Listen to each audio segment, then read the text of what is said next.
Welcome to Your Cyber Path, the podcast that helps you get your dream cybersecurity job by sharing the secrets of experienced hiring managers and top cybersecurity professionals with you. Now, on to the show. So what are some things that you teach people as far as making an engaging presentation? Because at the end of the day, that person you're briefing, they've got 8 other hours of meetings today. How are they going to remember you and what you're saying? And I think a lot of that goes into your engagement and your interactive presentations. Well, one is find, and this is difficult to do, easier to say, difficult to do, but find what makes you uniquely you and how you're going to engage differently. So like I said before, people are wondering, who is this person? Why should I care and how they're going to solve my problem? And what I find most people do when they're presenting is they start with themselves, which actually we don't care as much as you think we do. We really don't. We need to know who you are for credibility purposes. But what we really want is to hear how you're going to solve our problem first and foremost. So I always say start with something like a story or an open-ended question or a hook that's going to get your audience to really lean in and listen to you differently because they have an expectation. Most people, because they start the same way, we kind of anticipate that that's how the next presenter is going to start. So why not shake things up a little bit? We need to have that emotional connect with our audience. I don't care how dry or technical you think your material is, you still need to have an emotional connect. You need me to care.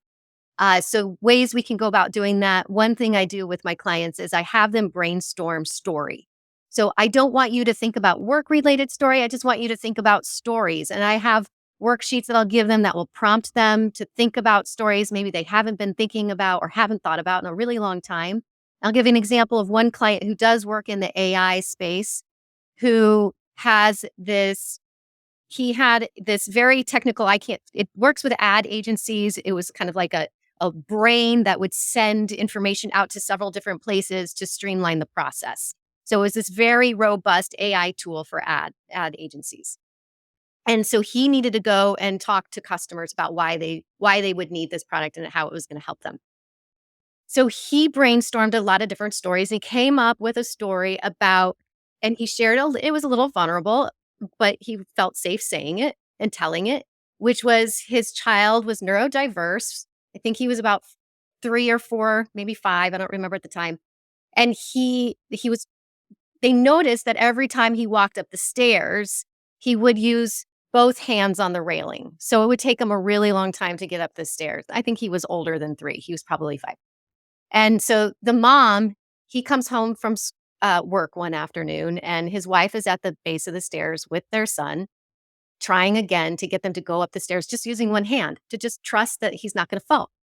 But he keeps going up the stairs with the 2 hands on the railing. So my client goes out to the garage. He just stands there to think, what can we do? What can we do? What's different? What can we do? He grabs a hammer and he brings it into the house and he gives it to his son. He says, son, hold this hammer and then walk up the stairs. So the son held the hammer in one hand, put the other hand on the railing and walked up the stairs.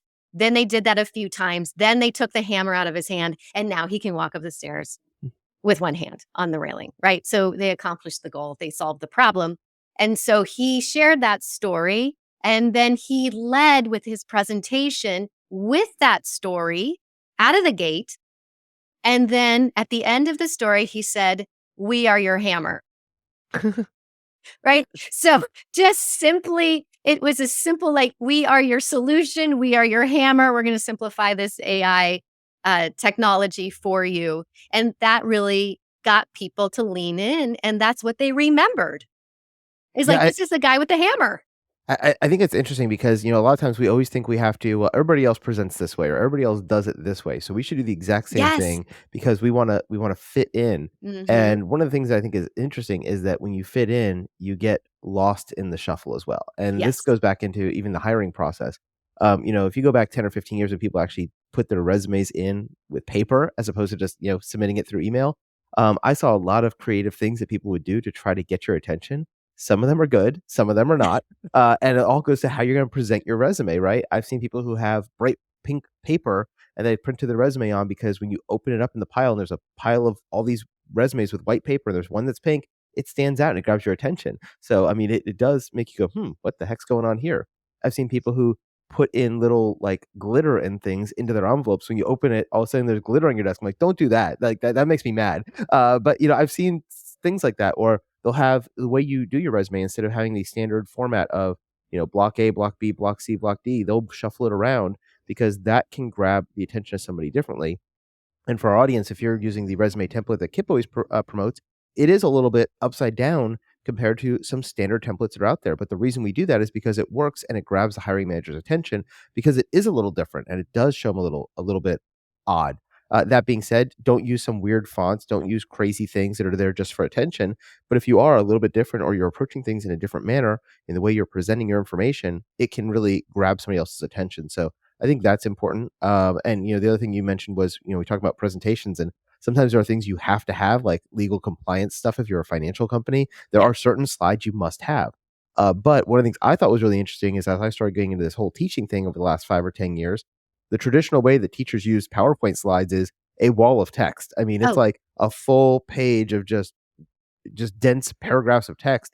And honestly, that's not the way to do PowerPoint. As I've learned more learning and design and how people's brains work, we have found that if I'm talking for 30 seconds, there shouldn't be 30 seconds worth of text on the slide. No. There should be one sentence or one picture. Yep. And it should really be focusing on, you're hearing it, but what is on the screen is the thing I really want you to remember. And that's one of the big differences between my courses and other courses. When people go to my courses, they're like, how come you don't have everything on the slide? I'm like, because that's actually not good for you. I'm telling you what you need to memorize. And if you pay attention to what's on my slide, that is the most critical information you need to know to be able to pass this exam, because those are the key takeaways. Whereas other people, they just have like the whole wall of text and people just get lost in it, or they're reading the text and they're not listening to you present. And so you can't do both. Yeah, exactly. Most people can listen or read. They can't do both. And especially in tech presentations now, you'll see almost every Silicon Valley deck, it's 3 to 5 words on a slide, one picture, maybe 2, or maybe an animation, but that's it. Whereas you look at the old corporate America slides or government slides, when I worked in the government, we had this thing called a quad slide, which I hated. And quad slide is just what you think it is. It's 4 slides in one. It's literally, they take a slide, they cut it in quarters, and each one of those has 5 to 10 sentences. So now you've got 40 sentences, and they would go around and go, because what happened was they said, well, to cut down on the slide work, we only want people to have 1 slide per department. So what they did was they said, okay, if I only get 1 slide, I'm now going to have 4 quadrants. And it's, what did I do before? What am I doing today? What am I doing over the next 3 weeks? And then long-term future plans, anything beyond like 3 months. But it was all this 1 slide that just crammed in all this information. It's like, guys, whenever you put this up in front of the screen, someone is now reading the slide instead of listening to you, and you have lost them forever.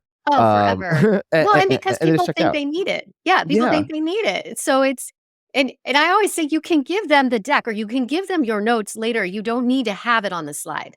Yep. And that's one of the things I had started doing was, in PowerPoint, you have the slide up top and the notes in the bottom. So you can have all your speaker notes there if you want. And if you want the slides to live by themselves, if you could just email them, people can open up and see your notes and they can read it themselves. Because that was always the excuse I heard from people is, well, I have to have all that information on the slide, because if my slide gets emailed out and I'm not there, they need to be able to know what they're looking at. I'm like, yes, but you can do that in your speaker notes. So you can do that in your speaker notes. Yeah. Yes, so I think, engaging and not overkilling people with text is important, and having a interactive or different presentation. You shouldn't do different just for the sake of being different. You should do different to be better. But if you are different, that usually will grab people's attention. So that's why I think it's an important thing to think about. Oh, it very much is. I think less is more, to be completely honest with you. And if you can do a presentation without the slides and without the visuals, then all the power to you. And yes, and to that. Yep, most definitely. Yeah.